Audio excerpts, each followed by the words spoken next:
Bonjour chers tous, aujourd'hui je vais vous entretenir sur l'une des conséquences du divorce en droit ivoirien. Avant de parler du divorce, je vous parlerai d'abord de ce qui précède le divorce. Le divorce intervient après un mariage. D'abord, qu'est-ce que le mariage?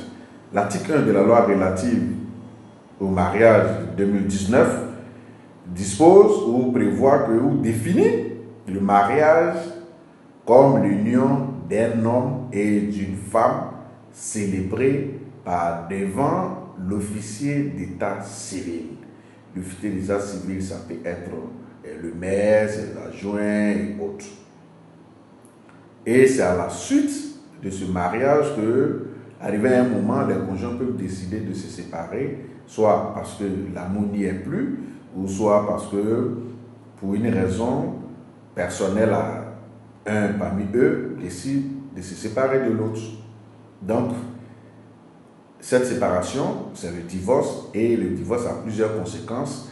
Voilà, parmi tant d'autres, on a la liquidation du patrimoine, la séparation des époux qui étaient unis avant, la garde des enfants, le partage de la succession, etc. Et l'élément qu'on va développer ici, c'est le sort du nom marital que la femme portait lorsqu'elle était mariée. Parce qu'en droit ivoirien, lorsque vous vous mariez à un homme, vous avez le droit, ce n'est pas une obligation, mais vous avez le droit de porter le nom de votre mari. Exemple, si vous êtes Kwasi, si votre mari est Traoré, vous devenez désormais Madame Traoré si vous voulez. Donc si vous portez ce nom Madame Traoré que vous divorcez, est-ce que vous continuez de garder le nom ou vous perdez aussi le nom? Pour répondre à cette question, il y a l'article 264 du Code civil qui prévoit qu'à la suite du divorce, chacun des époux perd l'usage du nom du conjoint.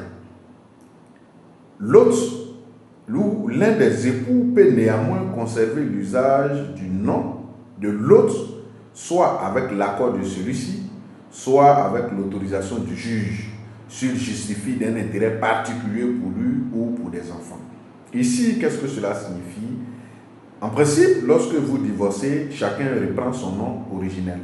C'est-à-dire Dame Kwasi qui se faisait appeler Madame Traoré lorsqu'elle était mariée, perd le nom Traoré, elle revient Mademoiselle Kwasi.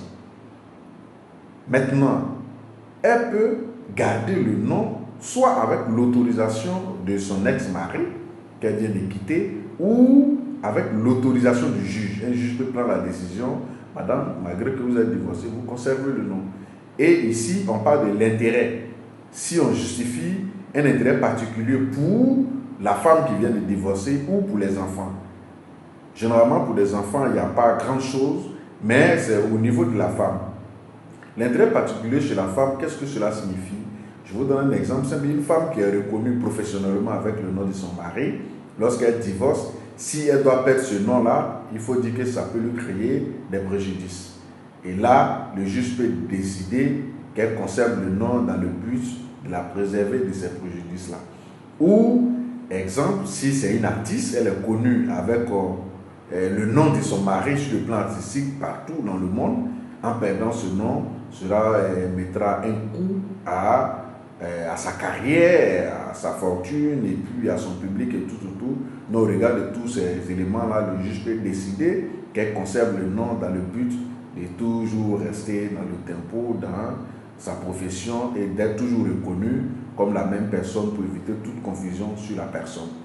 Voilà. Donc, ici, le mari peut décider que son ex-femme garde son nom ou le juge peut décider que cette dernière garde le nom de son ex-mari.